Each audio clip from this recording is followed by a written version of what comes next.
നമസ്കാരം. കഥകളുടെ കാലത്തിലേക്ക് സ്വാഗതം.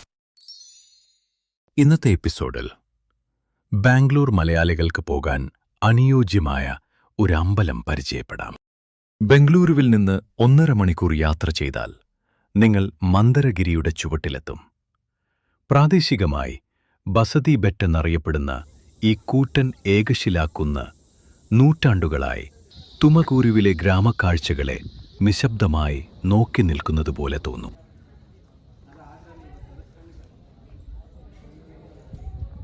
പാറയിൽ കൊത്തിയെടുത്ത ഏകദേശം 450 പടികളിലൂടെയാണ് കയറ്റം തുടങ്ങുന്നത്.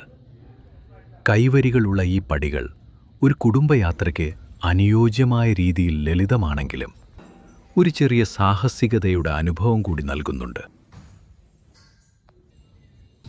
മുകളിലേക്ക് കാറും ബൈക്കും എത്താൻ നല്ല റോഡും ഇവിടെയുണ്ട്. മുകളിലേക്ക് കയറുന്നതിനനുസരിച്ച് നഗരത്തിലെ ബഹളങ്ങൾ ഇല്ലാതാവുകയും കാറ്റിൻ്റെ ശബ്ദവും ക്ഷേത്രത്തിലെ മണിനാദവും പദയാത്രികരുടെ കാൽ പെരുമാറ്റവും മാത്രം ബാക്കിയാവുകയും ചെയ്യും. കുന്നിൻ മുകളിലെത്തിയാൽ 800 വർഷം പഴക്കമുള്ള 4 ജൈന ക്ഷേത്രങ്ങളാണ് നിങ്ങളെ സ്വീകരിക്കുന്നത്.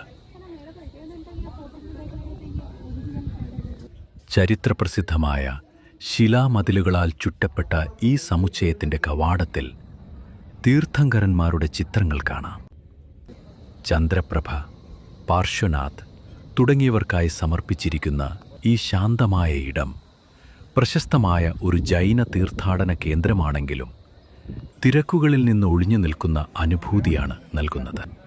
ആകാശത്തിന് താഴെ ഒരു മയിൽപീലിയുടെ ആകൃതിയിൽ നിൽക്കുന്ന ഗുരുമന്ദിർ ഇവിടുത്തെ പ്രധാന ആകർഷണങ്ങളിൽ ഒന്നാണ്. ഇതിന് മറുവശത്തായി മൈതാല തടാകത്തിൻ്റെ ശാന്തമായ കാഴ്ചയും കാണാം. പുരാതനമായ കൽത്തൂണുകളും ആത്മീയമായ ശാന്തതയും ഗ്രാമങ്ങളുടെയും നെൽപ്പാടങ്ങളുടെയും അതിമനോഹരമായ ദൃശ്യങ്ങളും മന്ദരഗിരിയെ കേവലം ഒരു വിനോദസഞ്ചാര കേന്ദ്രത്തിനപ്പുറം തിരക്കേറിയ ജീവിതത്തിനിടയിലെ ഒരു ചെറിയ ഇടവേളയാക്കി മാറ്റുന്നു. നഗരത്തിൽ നിന്നുള്ള ഒരു വാരാന്ത്യ യാത്രയ്ക്ക് ഇതിലും മികച്ചൊരിടം വേറെയില്ല.